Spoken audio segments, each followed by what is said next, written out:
ಸಿಂಧನೂರು ನಗರದ ನ್ಯಾಷನಲ್ ಶಿಕ್ಷಣ ಸಂಸ್ಥೆಯಲ್ಲಿ ರಾಯಚೂರು ಜಿಲ್ಲಾ ಪೊಲೀಸ್ ಸಿಂಧನೂರು ಉಪವಿಭಾಗ ಸಿಂಧನೂರು ನಗರ ಪೊಲೀಸ್ ಠಾಣೆಯ ವತಿಯಿಂದ ಮಾದಕ ವಸ್ತುಗಳ ಜಾಗೃತಿ ಕಾರ್ಯಕ್ರಮದ ಉದ್ಘಾಟನೆಯನ್ನು ಬಿ.ಎಸ್. ತಳವಾರ್ ಡಿವೈಎಸ್ಪಿ ಅವರು ನೆರವೇರಿಸಿದರು.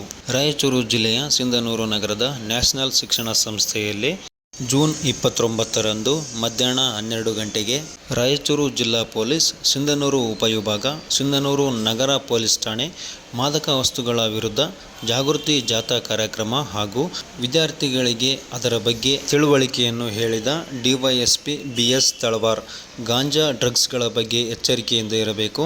ಹಣದ ಆಸೆಗೆ ಕೆಲವರಿಂದ ದುಷ್ಕೃತ್ಯಗಳು. ಬೇರೆ ದೇಶಗಳಲ್ಲಿ ಇದ್ದ ಡ್ರಗ್ಸ್ ಮಾಫಿಯಾ ನಮ್ಮಲ್ಲಿ ಬಂದಿದೆ. ಗುಟ್ಕಾ ಡ್ರಗ್ಸ್ ಮೂಲಕ ಯುವಕರನ್ನು ದಾರಿ ತಪ್ಪಿಸಲಾಗುತ್ತಿದೆ.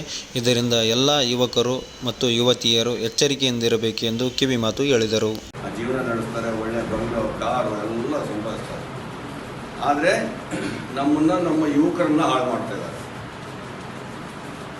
ಹಿಂದೆ ನಾವು ಕೇಳ್ತಾ ಇದ್ವಿ, ಈಗ ಬೇರೆ ಬೇರೆ ದೇಶಗಳ ವಿರುದ್ಧ ಯುದ್ಧಗಳು ನಡೀತಾ ಇರ್ತವೆ. ಎಸ್ಪೆಷಲಿ ಇಂಡಿಯಾ ಈಗ ಪಾಕಿಸ್ತಾನ ವಿರುದ್ಧ ಯಾವಾಗಲೂ ಯುದ್ಧ ನಡೀತಾ ಇರ್ತದೆ. ಇಂಡಿಯಾದ ಮೇಲೆ ದಾಳಿ ಮಾಡೋಕ್ಕಾಗಲ್ಲ ಅಂತ ಹೇಳ್ಕೊಂಡು ಕೊನೆಗೆ ಏನು ಮಾಡಿದರು ಅವರು, ಪಂಜಾಬಿನವರು ವೆರಿ ಸ್ಟ್ರಾಂಗ್. ನಾವೆಲ್ಲ ಮೊದಲು ಕೇಳ್ತಾ ಇದ್ವಿ, ಪಂಜಾಬ್ನವರು ಮಿಲಿಟ್ರಿನಲ್ಲಿ ಸಾಕಷ್ಟು ಜನ ಇರ್ತಾರೆ.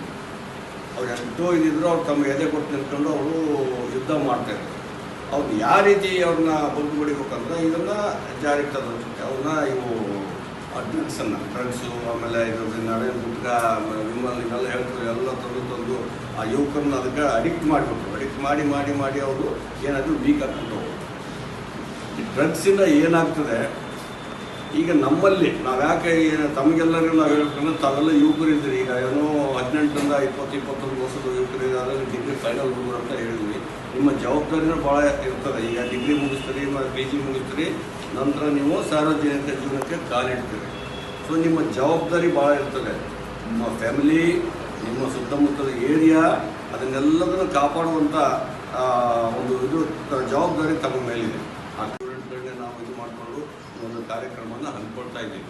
ಆ ಕಾರಣ ಮಕ್ಕಳೇ, ಇತ್ತಿತ್ತಲಾಗಿ ಇಲ್ಲಿ ನಮ್ಮ ಏರಿಯಾದಲ್ಲಿ ಸ್ವಲ್ಪ ಅಲ್ಲಲ್ಲಿ ಗಾಂಜಾದ್ದು ಸ್ವಲ್ಪ ಇದು ಕೇಳಿಬರ್ತಾ ಇದೆ. ಅಲ್ಲೂ ಸಪ್ಲೈ ಆಗ್ತದೆ, ತೊಗೊಳ್ತಿದ್ದಾರೆ, ಹುಡುಗರೆಲ್ಲ ಹಾಳಾಗ್ತಾರೆ ಅಂತ ಸ್ವಲ್ಪ ಕೇಳಿಬರ್ತಾ ಇದೆ.